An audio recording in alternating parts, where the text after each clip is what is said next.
Alright. Ito yung project natin na mahirap ano yun to. Global. Dahil sobrang higpit ng pag-ikot nitong ano na to. Itong cams. Hindi natin alam kung sa crankshaft or saan banda. So right, yan check natin. So kung makita nyo yan eh, no? Yan, tingnan nyo ah. Yan. Kita nyo yan no? Yan, lawlaw siya. Ikutin natin. Sobrang tigas.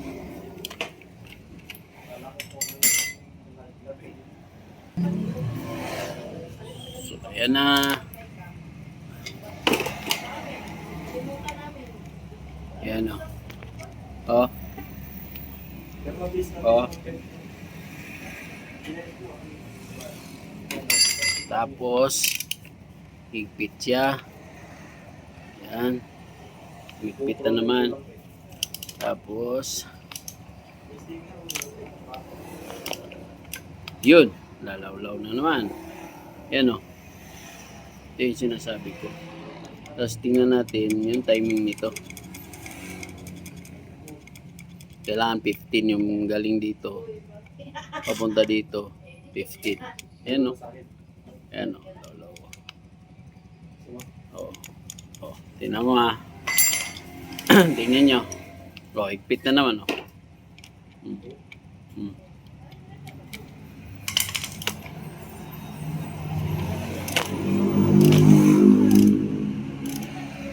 Oh, sobrang sikip po. Di basta-basta maikot.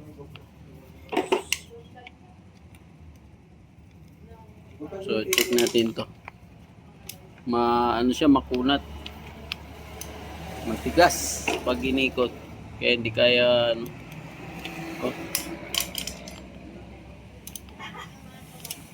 Check natin yung top lid nito.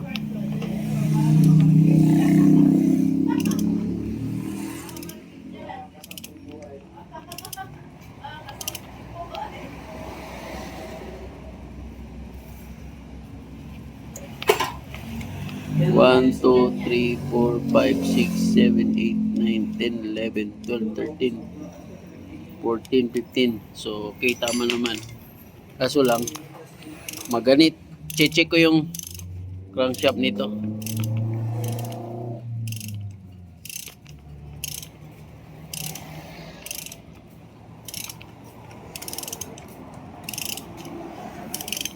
Check natin.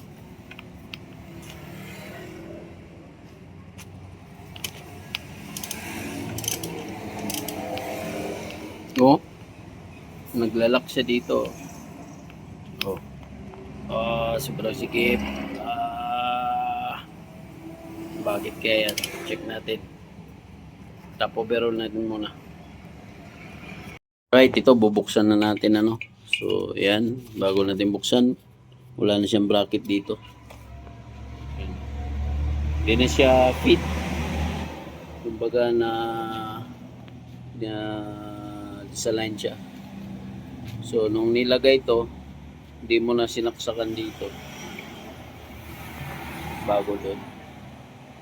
So, right. Yan, buksan na muna natin yung itong pinaka-cover ng ano, cams. So, cut muna natin. So, ito yung dahilan niya, no. Pero, titingnan natin to. Kasi, hindi siya umaandar, no. Tsaka maganit. Paikutin. So, ayan, no, wala siyang tagas. Ayan, wala. Ngayon, wala rin tagas yan. Kahit dito sa kabila, wala. Wala rin tagas to. Ayan, no, wala. Wala.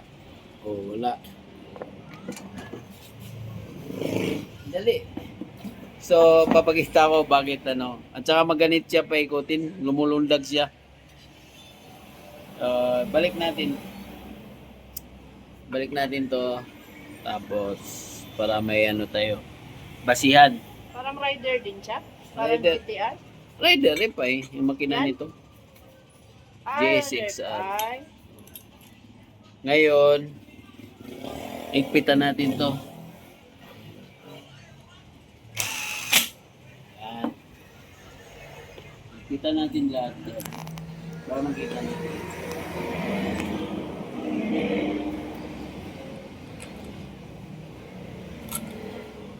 So ito dito yan kasi dyan yan sa plate yung guide dito. Yung half thread. Maliwanag siya. So yan papakita natin sa'yo. Bakit hindi siya umandar nung dinala dito? So sana andar na to. Gagawin natin to. May napapansin ako dito. Ayan, inikpitan na natin lahat. So, okay. Okay, babaklasin din natin to. Ito naman talaga yung ano. So, ito yung ano niya, sintro. Grabe. Dito pala, tigas na. Yan yung sintro niya. Yan. Tapos ito. Yan, dyan.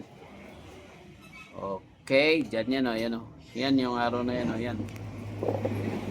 Tapos, yan, tingnan nyo. Yan, ganyan yan siya. Yan. Ngayon, buhusan natin. Makita natin. Tadang! Tingnan mo. Tadang! Ayun. Kita. Ayun. So, yan yung dahilan. So, ngayon, dahil sobrang luwang to, dito banda, ito, sakto to. Sakto yung clearance ito, 10. Ayan o, 10 mm. 0.10 to. Ayan o. Ayan, sakto. Yung doon, lusot to. Ito, tigas pala to. Dali. Ayun, lawlaw to dito pala. Ayan o. Ayan o. So, ngayon pagpapalitin natin yan, try natin. Pag hindi makuha sa pagpalit, dahil maandar naman to dati daw nung binaklas, hindi na umandar. So, baka nagpalit lang yung mga shim.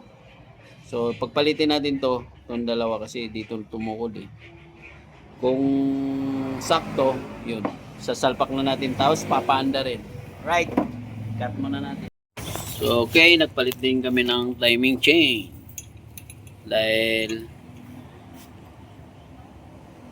yung luma niya is ayan, gahi na, matigas, waskig ang kaimtangani. Gahi, talon-talon, gahi, matigas na siya, kaya nagpalit kami ng bago. Nagja-jump. Kumbaga sa kadena yan dito sa gulong is pumipitik. Kaya nung pumapatong yung gear, yung cam gear, or pumapatong pag sa likod sa kadena is pumapatong yung sprocket. So ayan na. Papaanda rin na natin to. Nalitan ng bago. So, ayan o, galing pala to sa sabog. Yung balancer siguro nito.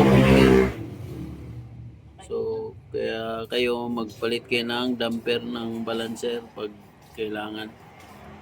Or lagi niyong pa-check para hindi kayo makakatulad nito, nahinang.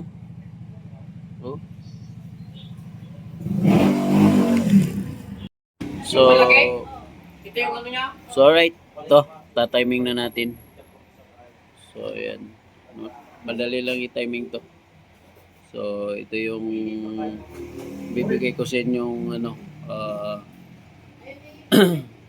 tips sa timing. Dito wala siyang guide, dito meron. Ayan, yung guhit na yan, dapat naka-sintro yun dito sa may itong top ng cylinder head dito. Ayan yung guhit na yan. Tuturusin nyo.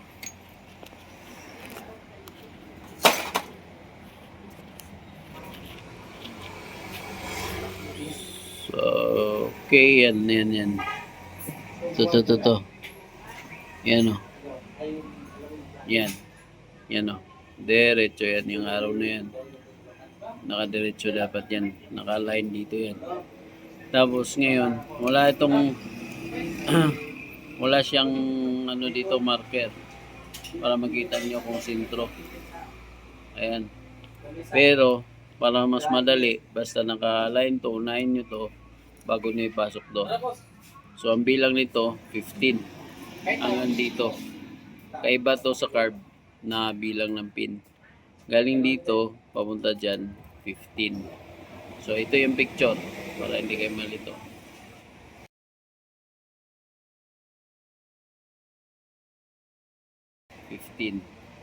So yung ano naman niya, yung lobe, ayan yan yung ano lobe nyo. Makita nyo. Nakahiga siya para rin sa carb. Ayan, nakahiga. So, ayan. So, ayan, i-ano natin. Dahil ang issue nito nung minsan, dinala dito, hindi umandar. So, check natin dahil nung chinek ko, tukod yung barbula, yung valve shim niya. So, check natin kung handa na talaga to. So, tinopen na pala natin to ng ano, 1020. So, ang ano nito, isang shim. So, hindi ko na inano ng 20 talaga. O mga nasa 19 or 18 siguro yun. Kasi medyo manipis na yung pagkatabas ng shim. Baka mag-crack na yun pag ano, tumagal. So, ayun. Palitaan na lang kayo mamaya. Alright. So, ayan na. Nilagay na natin yung guide. Naigpitan na rin natin, ano. So, ayan. Yan nga yung sabi ko sa inyo. Galing dito sa 2, yung araw na yan, hanggang dito sa 3. Yung araw na to, 15 yan galing dito. Okay. Mamaya start natin. So, okay. Umandar na siya.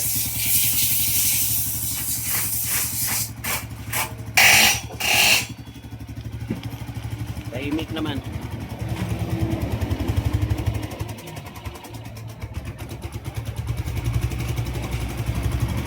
So, ayan, mandar na. Reserve lang ako lang nito. Wala yung hose dito sa kabila. Wala yung reserve ano niya.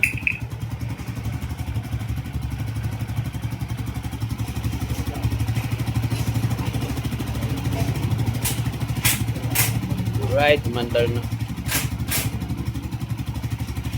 So, meron pang isang ano nito kaya hindi siya umandar, mahirap hard starting. Dahil dun sa balance ng ano, yung pag natumba siya,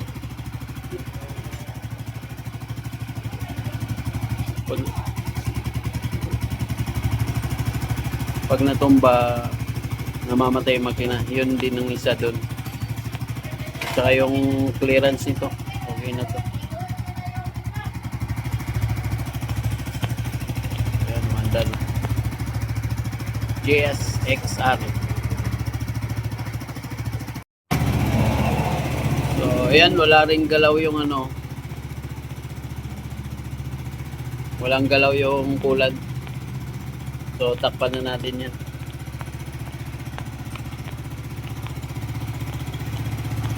Tumaas na yung minor. Tahimik yung makina. Maganda yung pagka-grind valve. Grind valve shim. So, ayan, takpan na natin. Maganda yung pagka-clearance. Yun, talsik siya doon ah. Wala pa kasing reserve to.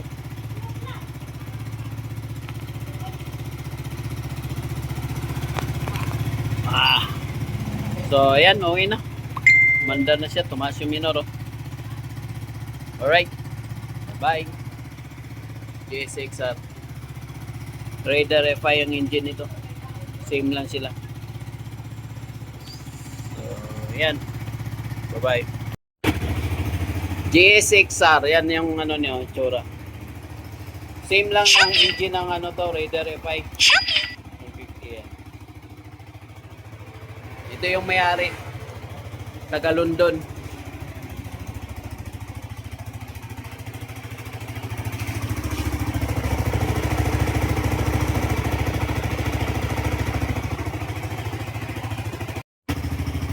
Kaya umandar na siya. Ito yung ginawa namin sa coolant niya kasi nung bininta sa kanya wala na reserve. Kaya dagdagan na lang nila mamaya. Dito. Hanggang dito lang na. Hanggang dito sa may ano na to. Silant na lang tapos dalhin mo na.